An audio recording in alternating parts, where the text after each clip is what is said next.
Hello, my name is Lauren, but you probably know me as Catherine Ross. I'm here to let you know that if you love our content and want to feel the same dread, terror, and jubilation that I do, then make sure to check out Lurking Fears when you head out to your next convention.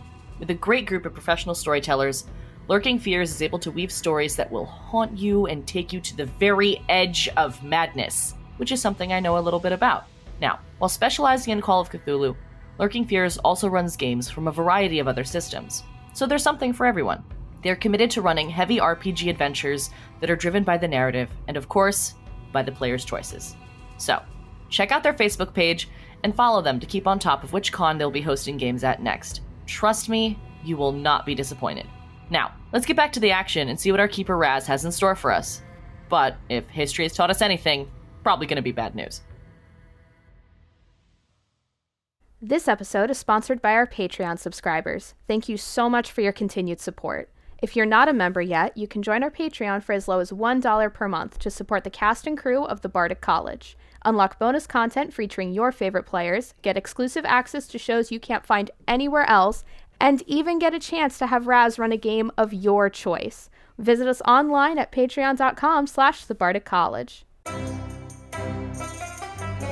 You're listening to a 7th edition Call of Cthulhu podcast titled Cthulhu in Cairo, brought to you by the Bardic College. Please remember to like, share, and subscribe to the show to receive notifications as our future episodes release. You can visit us on Facebook at the Bardic College. Viewer discretion is advised. Welcome back to another episode of the Bardic College Presents Cthulhu in Cairo. I am Raz, and I am joined by the same loving and just absolute giving, generous, passionate players that I've been with for the last time. It's Catherine Ross, Vadim Gavrilov, and Ella Walcott. And when we were last here, I'm sure you probably remember because we found this one hard to forget.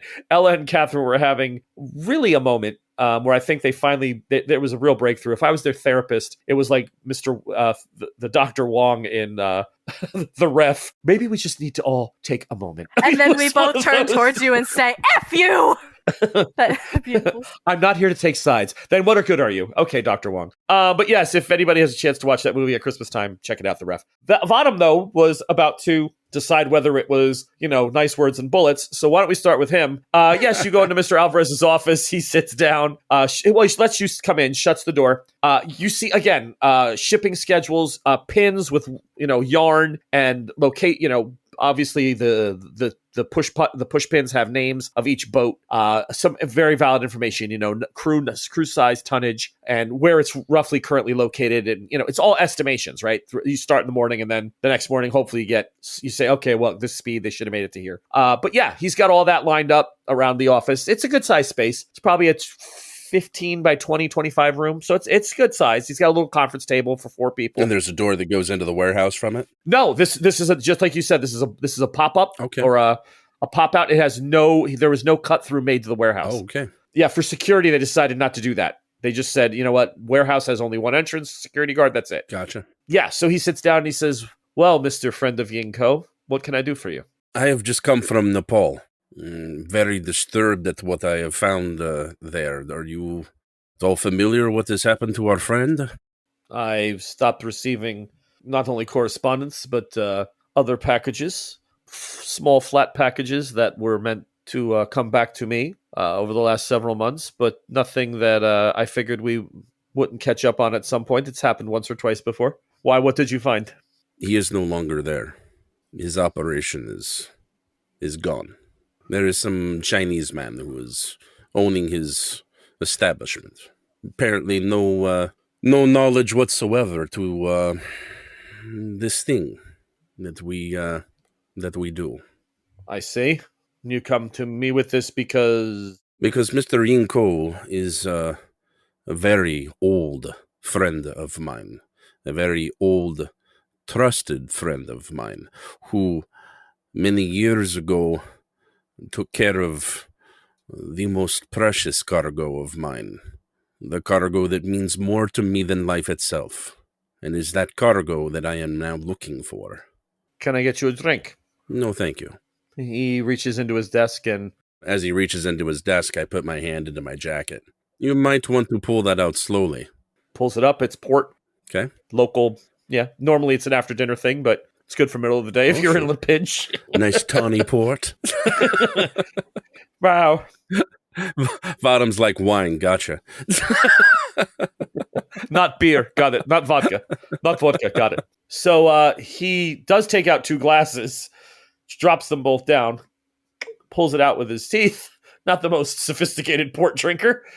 Pours one. Does pour a second just to pour it. Figures out he'll drink it himself or whatever. Puts it back in the desk.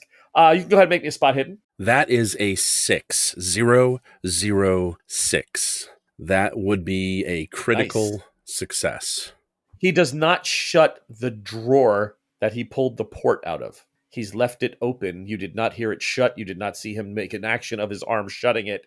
So there is a fairly large, because the port bottle is tall. It's a wine bottle, right? It's about that yay tall. Mm-hmm.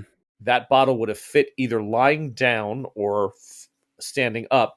So desk drawers, the bottoms tend to be longer, slightly larger than the tops, right? More storage, files. That drawer is open, and by his, where his right arm is. It's on the right-hand side of his desk. It's still open. Just giving you that piece of information. And his hands are on the desk. Well, his hand is and he's leaning back a little bit, yes. Mm-hmm. Okay. So he says, precious cargo. And what, you think he sent it here for Portugal? I know he did.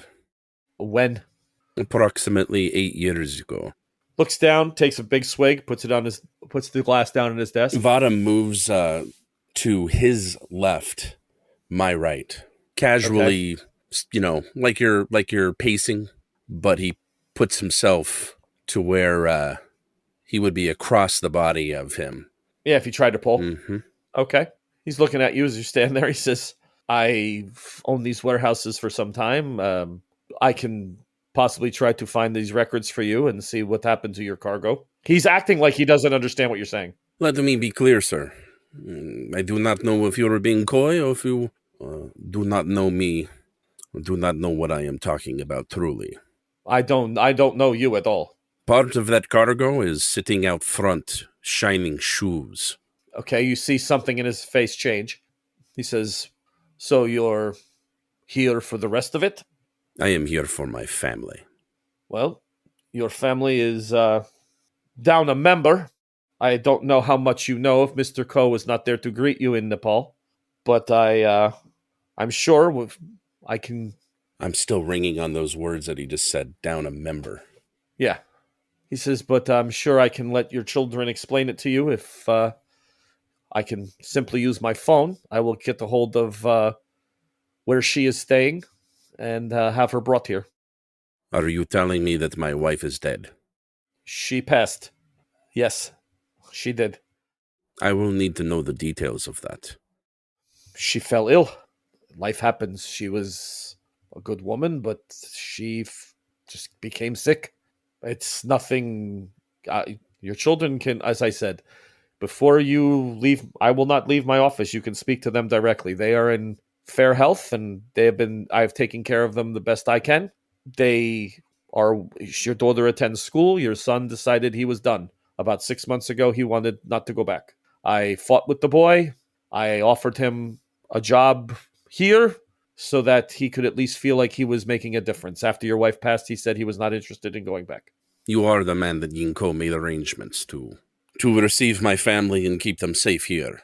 Yes, I was directly responsible for their relocation here once they arrived. I took it over, yes. And I understand that illness does happen. She was a good person. It's a shame. She was a better person than either you or I will ever be. Make no mistake of that. She came from a noble family. I'm sorry that she didn't live as nobly then as she could have at the end. She had means, but working class. She was not proud. She wouldn't have married a man like me if she was proud. She never spoke much of you. Not to me. But that could have been... Maybe she's just one of those people who kept things quiet. She seemed to. She had her secrets, it seemed. It was the way it needed to be. She understood why. Shall I have my... He uses a term in Portuguese for girlfriend. And says, should I have her collect your daughter and bring her here? Mr. Alvarez, I find myself in very unfamiliar territory. I am a man of direct business. I am a man that you probably know very well. I am not a man that raises children and knows hearts and minds of children. I do not know what to do. I only know that I need to see after my family. I understand. I have no children of my own, and like I said, the boy is willful. Your daughter is quiet, tends to be more quiet since your wife is gone, but she is still very bright, very good student for a young woman in school. How long ago was my experience in the woods with Mika? So that was late November, right? So it's now early January. So yeah, about 40 days ago.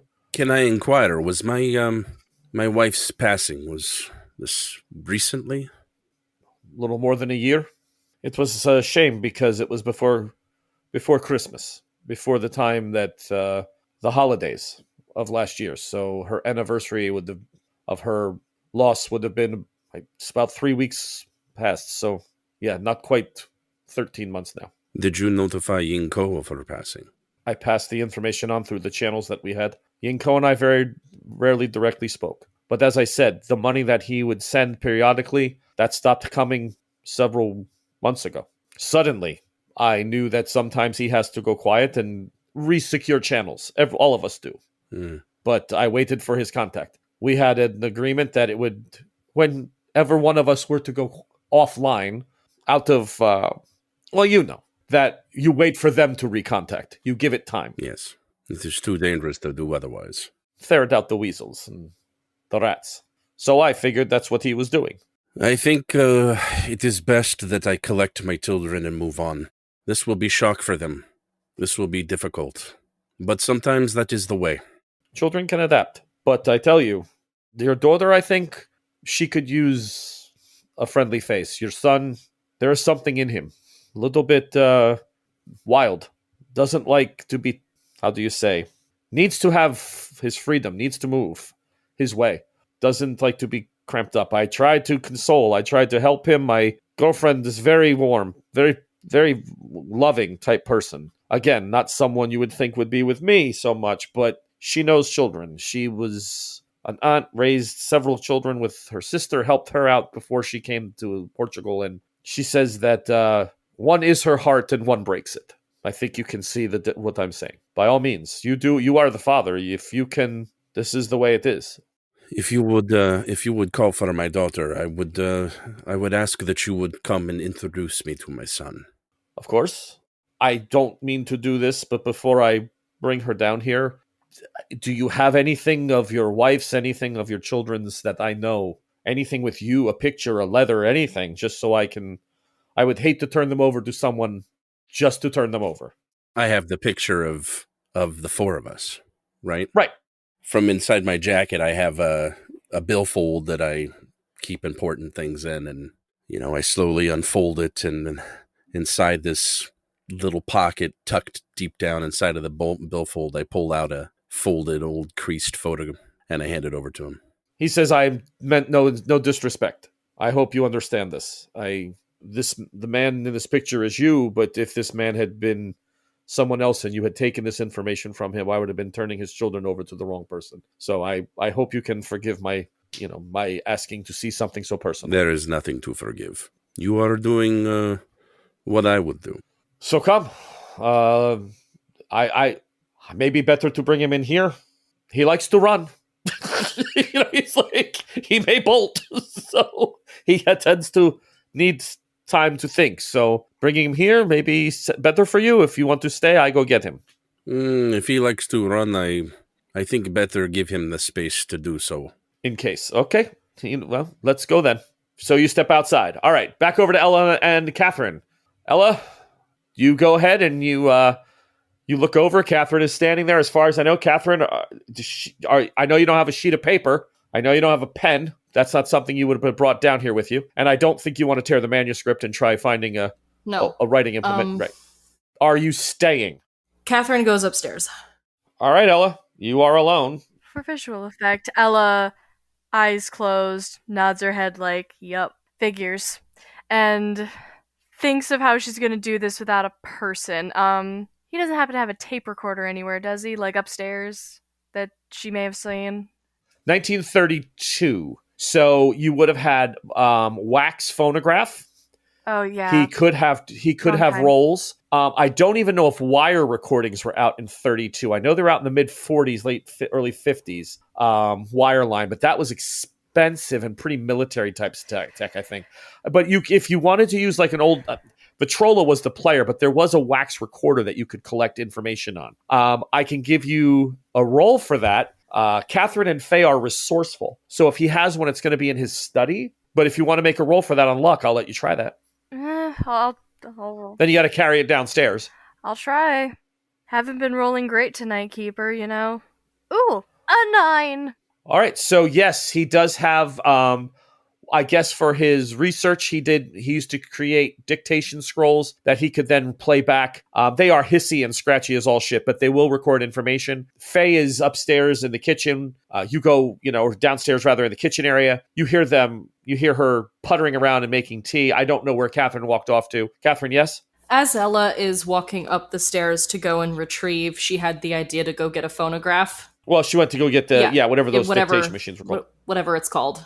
I was picturing the horn. Forgive the... Doesn't matter. No, exactly. It's exactly what it looks like, yeah. As Ella's ascending the stairs, Catherine is descending the stairs with a notebook and a pen and a very stiff beverage. Well, there you go. Okay. Catherine comes back down. And she sits about halfway up the steps. Just so she can just see the edge of the area. Got it. Ella, is that satisfactory? You don't need the whole Vitrola or whatever it was called at this point? I guess not. That's very good. It makes it a lot easier because that sucker weighs probably about 18, 20 pounds. Yep. It's like, could someone help me move this cart? So through the secret passageway down the stairs. All right, so you make your way back down. Ella, why don't you go ahead and give us a roll? So this is going to be your read, and then we're going to decide how many, see how many magic points you have and the whole bit. So what's your roll? God, I don't want to say it. Well, that sounds great. It's a 94, okay? All right. And give me a D3, or so a D6 divided by 2? 3, so I'm guessing if we round it up, that's 2. Correct. So you lose 2 magic points currently, and then make me another D6 roll, please. D6 minus 1. Oh, this time I only got a 1. So sanity, you can't go below a 1 in this case, so make it a 1. You lose 1 point of sanity for touching the sarcophagus. You describe how you're doing this. And give us the first couple of bullets. First couple of points. First off, the first thing she's gonna do is, kneel in front of it to, get comfy, because she feels like this is gonna be a long one. And centers her mind, reaches out, and Catherine, the lamps in the wall, the gas lamps, start to dim. And although there should not be a breeze, there might be a slight chill in the air. And her voice just comes out monotone. Candles light, the flames flutter. Nora looks healthy today, but she's in this shaped summoning diagram on the floor, unknown origin. I play the drums. 13 attendants, as I was told, in black, to hide in the shadows. Sarcophagus in the corner, with the text they told me. No face yet, don't put the face. Crowley will chant. He always chants. He's the leader. Everyone's eyes are closed, except Nora. Why isn't she closing her eyes? The candles rise. I scream, but my voice is silent. Crowley backs away from the black circle that appears in the ceiling over the occult symbols. Black of the darkest shadows and night drips down like the sky is bleeding its very essence. The cosmos weeps in fear of what is coming. Nora crawls naked into the sigil and lays flat on her back, awaiting whatever it is that's coming. They try to hold me back, and they win. Are those tentacles? She's horrified. Get her out. She doesn't want this anymore. That face spits back. The face spits all over her. An ooze. It smells divinely awful. And, her head lolls back as if, the vision's not the same anymore. She's, being jerked around a little bit. All right. Back over to Vadim. Vadim, it's going to get a little weirder. So with a 94, people listening, the images are convoluted, and actually what we had done is, so that Ella knew what was going on, we had made that roll off mic, and then we just repeated it for everybody so that they knew what had happened. But she had rolled a 94. So when we gave her the images, or when I wrote up the images for her, some of them are real, some are chaotic, some are out of sequence. Hopefully you'll be able to pick out which are the good ones and which aren't. But we are on a roll there. So good job, Ella, so far. But Vadim, we're back to you. So yes, he makes a phone call real quick. Your daughter gets out of school, he says, in about 40 minutes. His girlfriend will bring her down at that time. She doesn't want to just pull her out of school the last few minutes. She says, I'll wait for her. By the time I got to the school anyway, it would almost be time to walk her back. In the meantime, though, your son, Aslan, is, again, you see him standing there. Gustav watches you walk out, flicks a cigarette, kind of sits there, warms himself, turns, looks at the sea for a minute, wanders away. Like he's going in your direction, but again, at an angle where this guy doesn't even pick up that he's, even remotely with you. But past Warehouse 4, you kind of move out of the way of guys carrying crates. There's a couple of flatbed trucks, hand trucks being moved around. And you stand in a few moments, you're in front of your son. And he's like, Mr. Alvarez looks at you. Everything okay? This man is, what is he doing here? Did you not like your shine? Before Alvarez says anything, I look down at the young man and I say, young man, your name is Aslan. Do you know why? He really goes almost rigid. Like, why would you know his name? He's just looks at you and he kind of, what's going on, Mr. Alvarez? Why does this man know my name? Your grandfather was known as the Lion. He was a great man of our village. You were named Aslan in his honor. No, you do not know this. It is. How do you know this? Because it is Turkish. It is Turkish for the word lion. Who are you? Boy, I am your father. Was that a Star Wars thing? No, not quite. I'm going to make a roll using my new Dr. Mafucci tower. You could tell I'm just like all those parenting skills right on target. Just right out the there. window. Yeah. Boy, I am your father, and if you run, so help me God. I've been watching Dr. Phil and everything. So why don't you go ahead and make me a persuasion roll, and I'm going to oppose it. Persuasion, can it be fast talk? It's pretty direct talk right now. Yeah, I would say this. Yeah, I guess. Okay. Yeah, you could use that. Okay. Yeah. Because you're just trying to get him to believe it, right? Yeah. Yeah. Oh, he's starting to believe it. I rolled a regular success, a 69. He's just backing away. Mr. Alvarez tries to get in and says, well, so much for introductions. Aslan, listen to me. This man, he has photograph of you and your mother and yourself when you're a child, when your sister Anna was small. He has picture. He's shown me. He knew when you came here. He's aware of everything. Please, this is him. This is the man who your mother, made you. This is your father. He's like, my father is dead. My father has been dead. No, Aslan, she never said that to you. There's no way. Your mother knew that he was alive.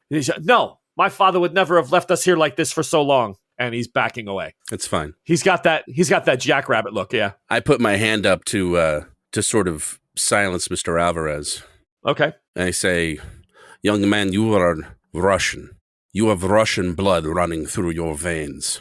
And that means strength. This is hard.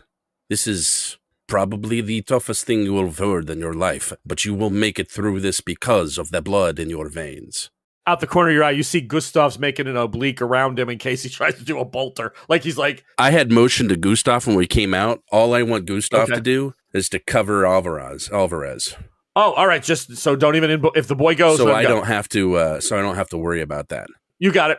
And I say to him, I can see it in your eyes. You have nothing but run in your eyes, the fear. And I understand it. I am not blocking you. You want to run? There is horizon behind you and you can run. And I will be here. When you are done running and you are ready for talking, I will be here. But what makes you think here is where I want you? This is where my sister is. This is where our life is and where my mother is buried. I don't need you here. We're fine with what? Why now? Why now? There's no reason for you to come now. Everything was just getting settled back. We had just buried her a year ago and now this for so many years. And tears are just pouring down his face. You were here because you needed to be, not because you were abandoned, not because your mother and I did not passionately love each other, but because of the safety that you needed to be here. You, your sister, your mother. From you? From others. But now you're here. It's safe? Yes. Now I am here to keep you safe. The things that needed to be, those things have passed. If your mother was still here, it would be her that I would be reaching out to, that we would be passionately embracing and reacquainting ourselves with each other, that we would be learning to know each other again, young men, discovering all the wonderful things that make us who we are. But sadly, the news of her passing reached me too late, and I have spent the last many months trying to find you, eventually having my path lead me here. The reason you need to come with me is, 1, we're family, and family is everything. 2, I do not know how safe you will ever be. You are my son. If others discovered that fact, it could be very dangerous. 3, I have to make sure that you are safe. Let me do a roll. Yeah, he's gonna jackrabbit. I mean, he hears you. You seem like in his eyes, you believe that you've gotten through some of the conversation, that like he accepts who you are. Mm-hmm. The question is, how is he processing that? He throws the shoe shine kit down. What pieces he had in his hand. He throws them towards the wall. They skip, hit the side of warehouse number 3, and then he just starts running. Gustav looks at you like, we're good, right? Not chasing that kid? And I wave, yep, nod. Yeah, he goes. Well, he was sending for Anna. Yep. What I am counting on is that Aslan's dedication to his sister is going to be deeper than anything. Oh, of course. Yeah, brothers won't leave sisters like that. Yeah, he's at that 14-year-old age. He's man of the family. That's what's been drilled into his head now. He has to be the one going out. He's earning a living. How much he doesn't want to be in school, you'll find out as you go. But it seems like it's been drilled. Like he has this Vadim type quality in his head that, you do what has to be done. And that could have been from his mother. That could have been understanding that you were never there because you were doing what needed to be done. Children pick up on our messages sometimes, even though they may not want to say they do. They hear them. And it looks like he's heard some of the things she said to him. Also, to be clear, too, what Vadim is in his head, clinically speaking, the minute he introduced himself and the minute that Alvarez became privy to all of this information, there was no choice but the kids have to leave with him. Okay, yeah. Because now that information is out there, and information is money and information is power. And they are now immediately at risk. Yeah. Even with this Alvarez, if he gets himself in a jam and needs information to get himself out of that jam, he's the type of man that would use it. Yeah, he's kept them safe because he was getting a stipend every couple weeks. So he didn't do wrong. No. But you're right. The minute I decided to put it out there, this is a one-way. It's a one-way journey now. Yeah, now it's the call has been made. Yeah. All right, Ella, back to you. All right. Yeah, like her body's jerking, the gas lights are still sputtering, and the temperature just keeps dropping because this is a long reading and she's getting confusing results, but she's trying to hold on to the imagery. Faye was born today. I'm tired, but I'm so happy our little girl's in the world today. You disgusting bitch. What? I didn't realize my mic was hot. What? Who were you talking to? Yeah. Clearly, somebody summoned shit and impregnated Nora against her will. And I'm so happy she's in the world. Shut up, you disgusting bastard. You don't get to say anything, whoever you are.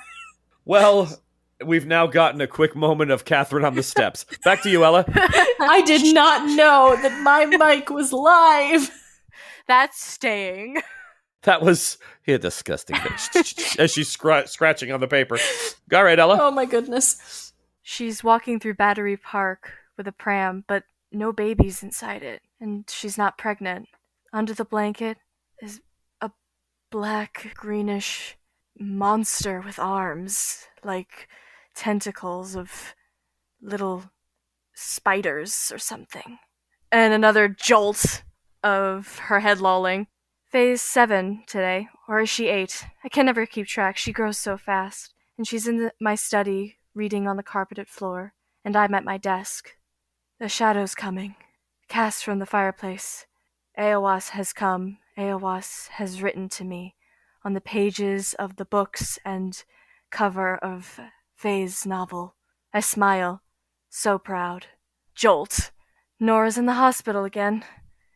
She's throwing up ink. Why ink? And Faye watches. Get her away. Mother, take her away. Be a grandmother. Get her out of here. And Crowley comes, trying to help. Instead, he stands by Faye's side and asks something. Faye shakes her head, and then he leaves. Jolt. She's like getting closer to it, like she's almost wants to press her cheek on it. Like, I can't lose the connection. I gotta get more of my body on this. I have to repaint the sarcophagus. New texts must be required. I have to put Nora's face on it this time. I wonder if I can remember. After all this time, does she still have that dimple on her cheek? The ceremony begins. A woman holds up a child to the ceiling. Same sigil. Figured it could work again. The fires die, but a single light appears in the ceiling, pulsing, straining to get free. For Rosalina. Nora looks weak, but she joins Lucinda in her search. They hold Rosalina high over their heads. The light covers her, senses her. Nora screams, but I can't hear it. I can't make it out. Why can't I hear? Crowley looks frustrated with me, frustrated with Faye, but he loves Rosalina. I open the sarcophagus and beg for help to move it closer to the light. No one helps me, except Matthew. A child of the light and a child of the dark. Faye sleeps upstairs, and the black ink is coming for her now. Like tar, it spreads. Rosalina screams in this basement as the light drags her away. She convulses and struggles, but that is safer, is it not? Safer than the shadows I have condemned my daughter? The tendrils of darkness that once engulfed her mother stalk for her, stalk for my girl, my eldest. But it comforts her this time. There's no horror.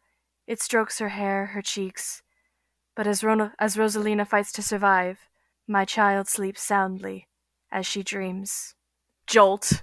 Nora is in the hospital again with the ink. She asks for a priest. No one wants to give her the last rites. Faye sits up. Rosalina falls. She disappears. Nora is being put into the large wooden sarcophagus. It is complete. Everyone is there. Even Faye and Rosalina, even though they've never met. Faye cries in shadow, and Rosalina cries near the box, in the light. Lucinda comforts me, while everyone watches. And trance is over, room temperature comes back up, lights are fixed, and she leans back like she's exhausted.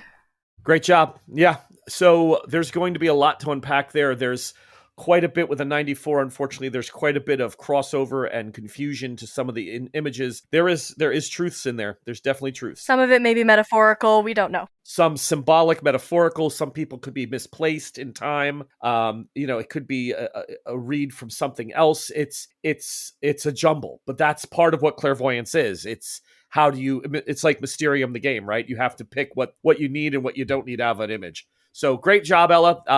Vadim, over to you to close out this one. He says that the taxis obviously don't come into the warehouse. If you want to meet Anya and your daughter Anna, it'd be best to head up to, there's a place outside of the warehouse district where normally she'll stop by a cafe, and I'll meet her there and stuff if that's what you prefer. I think that's a better atmosphere to meet her, yes. Yeah, that's what I figured. That's normally our spot when she comes down to meet me. I walk out and then I either bring her in through security or we have dinner at this cafe. It is a nice place. So the two of you make your way there. We get to a cab? No, you're going to walk to the cafe. She's going to come down in a cab. Okay. Yeah. Yeah, how is Gustav shadowing us? Yeah, he would have to be at this point. Yeah. So eventually the cab, everyone, so he's like 2 doors down, like, at another, like outside of a pub, and he stops and he kind of like makes it look like he's just got outside again, and he's stomping his feet a little bit and he lights a cigarette. You guys are doing your thing and you're just waiting outside. He says, school would have been out 10 minutes, 20 minutes now. So she should be any moment. Yeah. And about a minute or two later, the car pulls up and out steps Anya. She's 34, 35-ish. Definitely Italian. Italian looking, the Roman nose, the black hair, shoulder length, dressed fairly well.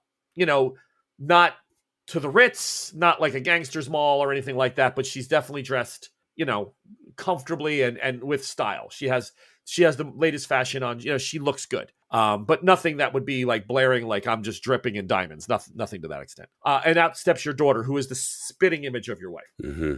She starts walking towards Alvarez and sees you standing there. This woman. She kind of pauses for a minute. Tires screech, and it draws your attention. And as you look over, a car, a black sedan, has just come to a screeching stop outside of the tavern, right where people are milling about, and Gustav's having a cigarette. And before you know what's going on, you just hear machine gun fire. The car zips away. Was the machine gun fire coming from the car? Yeah. Firing at who? Lying there against the wall, sliding down with blood coming out. 2 women, 1 man on the ground, and Gustav blown away. And that's where we'll end it for tonight. Okay, gang, thank you so much. I want to thank everybody for playing Cthulhu in Cairo. Another one of Aveline's agents has been murdered. They are on a hunt for her and her people, and this Gustav was finally caught. My Gustav! Vadim, what the hell? Gustav's dead now! But How could you do that to him? Oh, no. He was so cool. You know how much I put into working with him? this is what happens when you leave Vadim with anyone. But yeah, so your daughter got to witness her first murder. That was well-timed. That's just to keep her being a jerk. But from all of us, thank you so much for listening to Cthulhu in Cairo. I'm Raz. I want to say thank you to Scott, Lauren, and Ella. These last 2 sessions, absolutely amazing, guys. Well done. Could build the tension with the kids, build the tension with the sarcophagus. I thought everybody did a great job. But we'll have, next time we're actually going to have Jack doing a little bit of his thing on his way to Africa with the 2 girls from Nepal, Chorky's kids. We'll find out more about them, and the whole team will be together. So thank you. Great job, and we will talk to you next time. Like, share, subscribe, please. And as always, thank you for listening. Good night, Kang. Thanks for listening to this episode of Cthulhu in Cairo. You can like, share, and subscribe to us wherever you get your podcasts. The music you're listening to is Return of the Mummy by the great Kevin MacLeod. Join us next time to see where our intrepid explorers find themselves next.